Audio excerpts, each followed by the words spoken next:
بسم اللہ الرحمن الرحیم۔ یہ رزق کو سمجھنا اتنا اہم ہے کہ اگر اسے سمجھ لیا تو ہمارے دنیا اور آخرت کے سارے مسائل حل ہو جاتے ہیں۔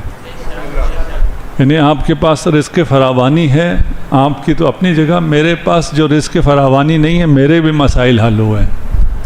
یعنی ایسی احادیث آپ کے سامنے، آج تو مقدماتی گفتگو کروں گا، کل سے احادیث پیش کروں گا، اور مقدماتی گفتگو بھی احادیث کا حاصل ما حاصل پیش کروں گا۔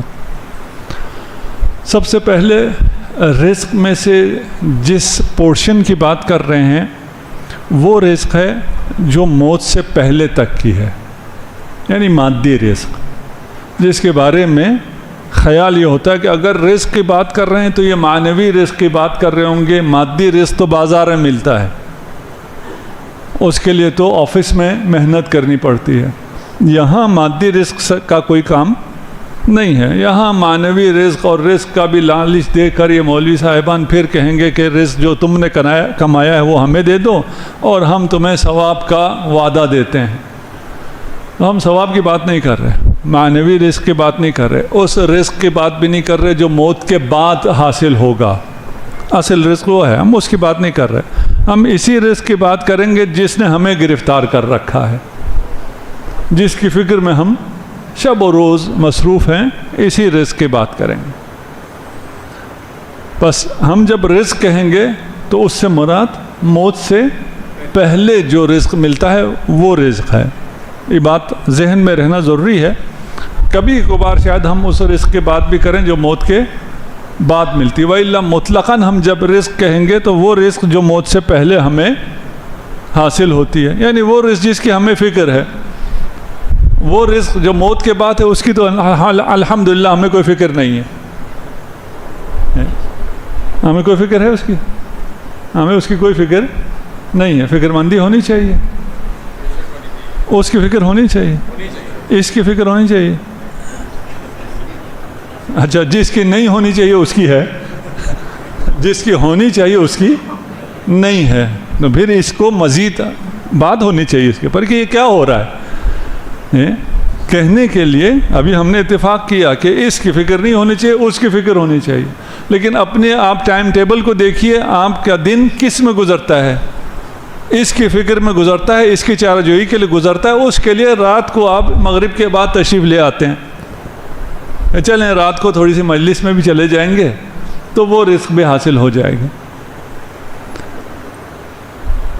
بہرحال جس کی فکر ہے اس کی بات ہونی چاہیے، پریکٹیکلی ہمیں اس کی فکر ہے۔ جبکہ احادیث میں ہے، امیر المومنین ارشاد فرماتے ہیں مجھے تعجب ہے ان لوگوں پر جس رزق کا خدا نے ضمانت دی ہوئی ہے انہیں اسی کی فکر ہے، جس رزق کے بارے میں خدا نے کہا اس کی کوئی ضمانت نہیں ہے، تمہیں خود کمانا ہے، اس کی کوئی فکر نہیں ہے۔ یہ ہماری حالت ہے، اس دن کے انسان کی بھی یہ حالت تھی، آج کی بھی انسان کی یہ حالت ہے، کل کا انسان بھی ایسا ہی ہوگا۔ رزق کو سمجھنے کے لیے ہم جسے رزق سمجھتے ہیں وہ رزق نہیں ہے، جسے ہم رزق سمجھتے ہیں وہ رزق ہی نہیں ہے۔ ہم سمجھتے ہیں ہم جتنا زیادہ کما لیں گے، جتنا زیادہ ہمارے پاس کھانا ہوگا، جتنی زیادہ آسائشیں ہوں گی، اتنا ہمارے پاس رزق بڑھ جائے گا۔ اچھا، ہم اردو میں البتہ رزق صرف کھانے پینے کی چیزوں کو کہتے ہیں، روٹی پڑی ہو تو رزق کا احترام کرتے ہیں، اسے اٹھاتے ہیں، اسے چومتے ہیں، اسے اوپر رکھتے ہیں، لیکن عربی میں رزق ہر وہ چیز جس سے آپ مزے کریں، فائدہ حاصل کریں، وہ رزق ہے۔ جس چیز سے بھی آپ بینیفٹ اٹھائیں وہ رزق ہے، وہ کھانا پینا ہو، وہ باقی چیزیں ہوں۔ ہم سمجھتے ہیں اگر یہ بریڈ، یہ کھانا، یہ روٹی اگر ہمیں مل گئی تو یہ رزق ہے، جبکہ یہ رزق نہیں ہے۔ رازق صرف خدا ہے، اس لیے کہ رزق خلق مسلسل کا نام ہے۔ ساتھ ہیں انشاءاللہ؟ رزق خلق مسلسل ہے، خلق مسلسل کون کر سکتا ہے؟ خالق۔ بس رازق کون ہے؟ خالق۔ اب اس کو مزید اگر آسان کریں، یہ جو روٹی مجھے ملی، یہ جو میرا نوالا ہے، یہ میرا رزق نہیں ہے، اسے میں کھانا شروع کرتا ہوں پھر بھی یہ میرا رزق نہیں ہے. یہ نوالا اگر خلق مسلسل کے عمل سے گزرتا رہے اور میرے جسم کا حصہ بن جائے تو رزق ہے، اور اگر میرے گلے میں پھنس جائے تو موت ہے. یہی ہے، میں رزق سمجھ رہا تھا، اسے میں نے ہو سکتا کسی سے چھینا ہو، اس کے لیے میں نے ہو سکتا ہے سارے دن محنت کی ہو، لیکن یہ میرا رزق نہیں تھا، یہ میری موت تھی. رزق خلق مسلسل ہے. اچھا، مجلس کا فارمیٹ ہے، آپ ایک طرف سے ہی گفتگو ہو سکتی ہے، آپ نہیں بول سکتے، لیکن آپ اپنے ذہن میں تو بول سکتے ہیں. روایات میں تھوڑا سا ٹائم دے دوں گا. آپ رزق کے ساتھ ہمیشہ ایک اور چیز کا نام آیا ہے، بہت سی روایت میں، یہ 50-60 سے زیادہ روایتیں میرے سامنے سے گزری ہیں. رزق کے ساتھ ساتھ رزق سمجھانے کے لیے جب رزق کی بات کی ہے، اسی کے ساتھ اس چیز کی بات کی ہے. اپنے ذہن میں سوچ لیجئے کس چیز کی بات ہوگی.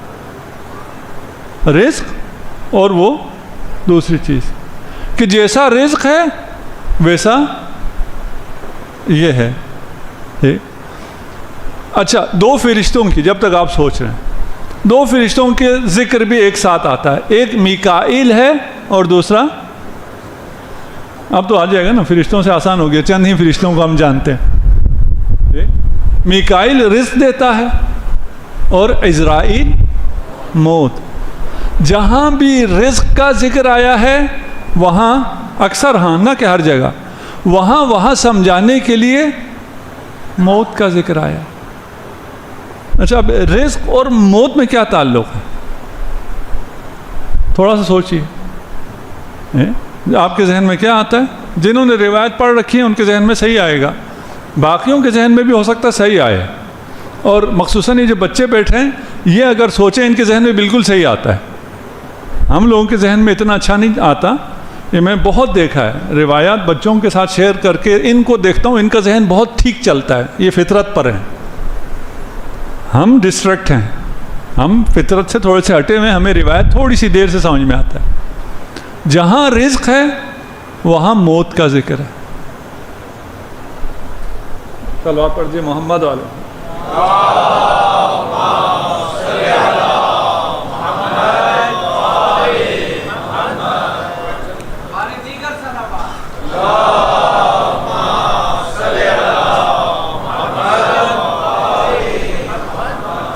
بعض جگہ انتظامیہ ایسا ڈیزائن کرتی ہے کہ خطیب زیادہ پڑھ نہ سکے، اسے کوئی پنکھا ونکھے کی ہوا نہ آئے. پتہ نہیں آپ کا بھی یہ پلان ہے یا نہیں ہے، مجھے پتہ نہیں ہے. تو کوئی اگر پنکھا ہمیں بھی لگے، یہ دیکھیے اچھا یہ ہے، اس کی ہوا نہیں آ رہی، ایک طرف ہے، تو یہ پنکھا بھی رزق ہے. یہ رزق ہمارے نصیب میں کم ہے، ایک طرف ہے. جہاں رزق وہاں موت. اچھا، رزق اور موت کا کیا تعلق ہے؟ روایات میں یوں ہے، میں مقدماتی گفتگو پیش کر رہا ہوں، بعد میں تمام روایت پیش کروں گا. یہ باتیں ساری وہ ہیں جو آپ کو معلوم ہیں، آپ کی معلومات میں ہیں، لیکن آپ کی عملی زندگی کا حصہ نہیں ہے. آپ سے مراد میں خود ہوں. ہمیں معلوم ہے لیکن عمل میں ہم بھول جاتے ہیں، عمل میں ہمیں یہ باتیں یاد نہیں رہتی. ہر شخص کی موت لکھی ہوئی ہے یا نہیں لکھی ہوئی؟ اس پہ سب کا ایمان ہے. اگر موت لکھی ہوئی ہے تو اس کے حصول کے لیے محنت کرتے ہیں. حصول کے لیے کیا محنت کرنا؟ اس سے دور بھاگنے کے لیے محنت کرتے ہیں، لیکن وہ اس سے چھٹکارا نہیں ہے. موت لکھی ہوئی ہے، موت نے آنی ہے. روایات میں ہے رزق بھی اسی طرح ہے، رزق لکھا ہوا ہے، اس نے آنا ہی آنا ہے. اگر اتنا سمجھ میں آ جائے، پتہ ہے ہمیں دانے دانے پہ لکھا ہے کھانے والے کا نام، یہ پتہ ہے، سنا ہوا ہے، معلومات کی حد تک ہے، لیکن اس پہ عملاً ایمان نہیں ہے. عملاً یہ ہے کہ میں نے خود کمانا ہے، اگر میں نہ کماؤں تو میں کل کیا کھاؤں گا. مولانا اچھا ہے، دین کے لیے ٹائم دینا چاہیے، لیکن ساتھ پیٹ بھی لگا ہوا ہے. دنیا بھی ہے، رزق بھی کمانا ہے، اولاد کو بھی دیکھنا ہے، ان کے لیے بھی کچھ بنانا ہے۔ بھئی جب رزق لکھا ہوا ہے، جو لکھا ہوا ہے اس سے نہ کم ہوگا نہ زیادہ، اس پہ ایمان ہے جی؟ رزق لکھا ہوا ہے، آپ کی محنت سے رزق میں اضافہ نہیں ہوگا، آپ کی کوتاہی سے، سستی سے رزق میں کمی نہیں ہوگی، ہے ایسا یا نہیں ہے جی؟ آیا اس کا مطلب یہ ہے کہ کل سے میں کام کرنا چھوڑ دوں؟ رزق لکھا ہوا ہے، مجھے رزق کے لیے کام نہیں کرنا چاہیے، اس کا مطلب یہ نہیں ہے کہ کل سے میں کام نہ کروں۔ مثلا یہ بچے بیٹھے ہیں، انہیں ہم کہتے ہیں آپ امتحان کے لیے نہ پڑھیں، اس کا مطلب یہ پڑھنا چھوڑ دیں جی؟ اس کا مطلب یہ تو نہیں ہے پڑھنا چھوڑ دیں، امتحان کے لیے نہ پڑھیں، آپ کام نہ چھوڑیں لیکن رزق کے لیے کام نہ کریں، رزق نے تو آنا ہی آنا ہے۔ اچھا آپ کہیں اچھا رزق نے آنا ہی آنا ہے، تو یہ جو چوری کرتا ہے یہ تو اس کا رزق نہیں تھا نا، اس نے چوری کیا، اور ماشاءاللہ ہمارے ہاں جو کرپشن کرنے والے ہیں ان کے رزق میں کتنا اضافہ ہو جاتا ہے، آپ اپنی آنکھوں سے دیکھ رہے ہیں۔ اگر یہ کرپشن نہ کرتا، اگر یہ چوری نہ کرتا تو یہ تو اس کا رزق نہیں تھا، یہ تو اس نے چرایا ہے۔ اس کا مطلب یہ تو نہیں ہے ہم کہہ رہے ہیں آپ کی رزق لکھی ہوئی ہے، اس سے نہ بڑھے گی نہ کم ہوگی، جتنی محنت کریں، محنت سے رزق کا حاصل ہونا لازمی نہیں ہے کہ جو زیادہ محنت کرتے ہوں ان کو زیادہ رزق ملتا ہو۔ ابھی ہم یہ جو بیٹھے ہوئے ہیں، ہم میں سے جو زیادہ محنت کرتا ہے اس کے پاس رزق کم ہے، اسی طرح ہے نا، اکثر جو کم محنت کرتے ہیں ان کے پاس رزق زیادہ ہے، جو زیادہ محنت کرتے ہیں، میرے جیسا صبح میں اٹھاؤں اور ابھی تک لگا ہوا ہوں میرے پاس رزق کم ہے، اور جو ابھی ٹہلتے ہوئے آئے ہیں، اپنا گولف کھیل کے آئے ہیں، پتہ نہیں کہاں سے ہو کے آئے ہیں، ان کے پاس رزق زیادہ ہے۔ آپ میں سے بہت سے ٹاپر بیٹھے ہوئے ہوں گے، آپ نے ٹاپ کیا، سب کچھ کیا، CSS بھی اچھے نمبروں سے کیا، سروس بھی کی، ریٹائر بھی ہوئے، آپ کے پاس رزق کم ہے، اور دوسرا بندہ ہے اس نے ڈراپ آؤٹ تھا، فلان تھا، اس کے پاس بے تحاشا رزق۔ تو یہ رزق کا کسی ان چیزوں سے کوئی لینا دینا نہیں ہے، نہ آپ کی ذہانت سے، نہ آپ کی محنت سے، نہ آپ کے تجربے سے، ان سب چیزوں سے نہیں ہے۔ رزق پہلے لکھا گیا ہے، جتنا لکھا گیا ہے اتنا مل کے رہے گا۔ اگر اس بات پر ہمیں یقین آ جائے تو یہ جو پیارے پیارے بچے یہاں بیٹھے ہیں، یہاں بھی بیٹھے ہیں، ادھر بیٹھے ہیں، یہ بیٹھے ہیں، انہیں رزق کی فکر ہے؟ انہیں تو کوئی فکر نہیں ہے نا۔ انہیں آپ جتنا پیسہ دے دیں یہ اڑا کے آ جاتے ہیں۔ کیوں؟ آپ انہیں کہیں نا رات کھانا کیا کھاؤ گے، یہ کیا جواب دیتے ہیں؟ بابا ہے نا، میرے کھانے کی ذمہ داری میرے بابا پر ہے، مجھے کیا فکر؟ انہوں نے کبھی سوچا بھی نہیں ہے۔ یہ صرف یہ کبھی کبھار سوچتے ہیں کہ کیسے جان چھڑائیں، جو بابا کھلانا چاہتے ہیں، ماما کھلانا چاہتی ہے وہ نہ کھائیں، باہر سے کچھ کھا لیں۔ انہیں آپ پر یقین ہے، آپ پر ایمان ہے، کیوں؟ آپ نے وعدہ بھی نہیں کیا لیکن عملاً پتہ ہے کہ کھانا یہ تیار کر کے دیتے ہیں۔ خدا نے ضمانت دی ہے کہ تمہارے رزق کی ضمانت میں لیتا ہوں۔ کتنا سا ایمان چاہیے؟ بچیوں جتنا ایمان چاہیے، اتنا ایمان آ جائے ہم آسودہ ہو جائیں گے۔ اچھا مولانا یہ جو چوری کرتے ہیں یہ کیا ہے؟ چوری سے ان کے رزق میں اضافہ ہوتا ہے یا نہیں ہوتا؟ کرپشن سے ان کے رزق میں اضافہ ہوتا ہے یا نہیں ہوتا؟ کیا خیال ہے آپ لوگ؟ ہوتا ہے یا نہیں ہوتا؟ نہیں ہوتا۔ کرپشن سے، چوری سے ان کے رزق میں کوئی اضافہ نہیں ہوتا۔ یہ ایک کام کرتے ہیں، ایک حماقت کرتے ہیں، جتنا ان کا رزق ہوتا ہے، جو آنا ہوتا ہے ان کے پاس، اسے چوری سے لے کر اپنے اوپر گناہ کا وبال ڈال دیتے ہیں۔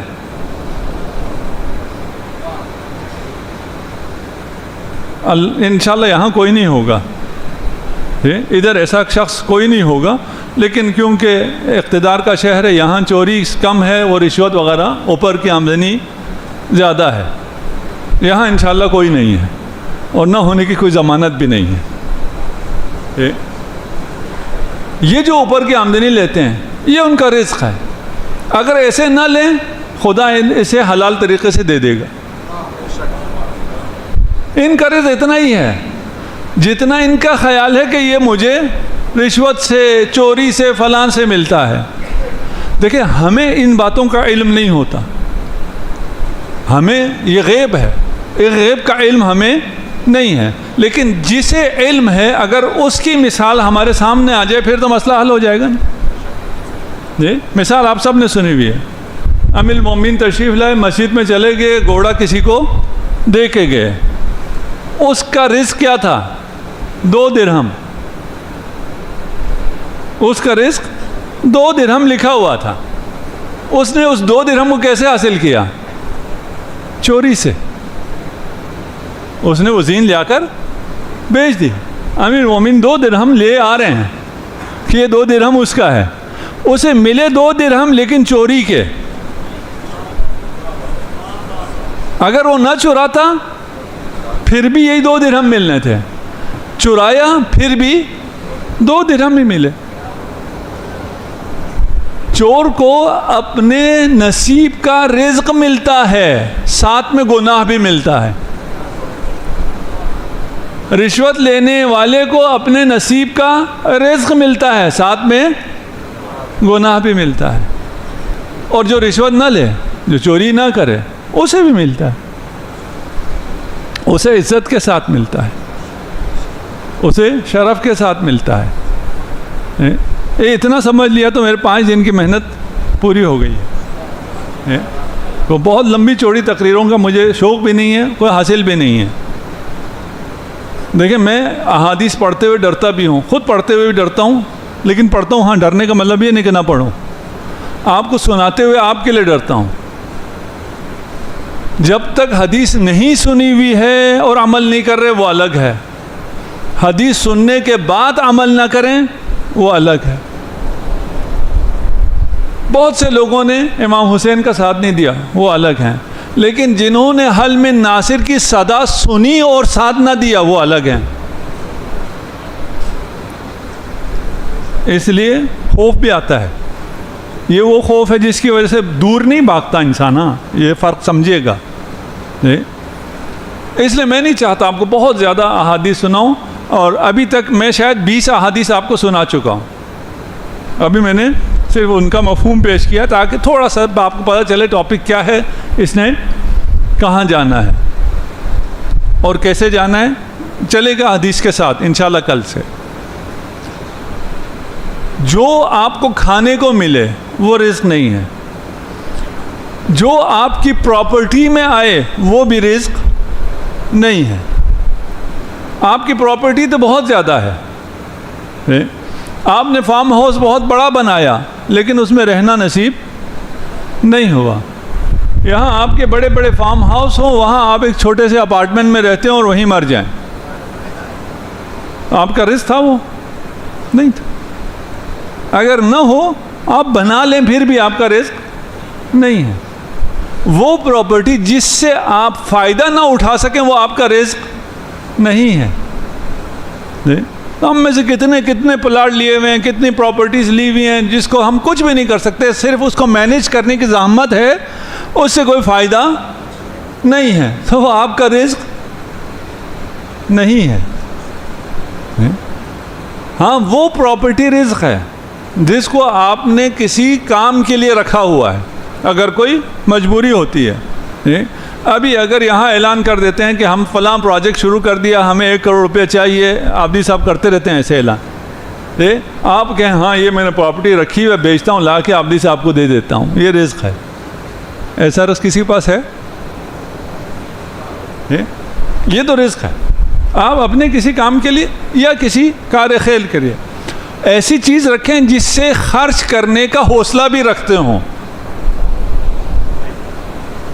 اور یہ روایت پیش کروں گا میں کہ رزق خرچ کرنے سے بڑھتا ہے. یہ کیپٹلزم نہیں ہے, وہ کیپٹلزم بھی کہتا ہے نا خرچ کرو, اسلام بھی کہتا ہے خرچ کرو, اسراف نہ کرو.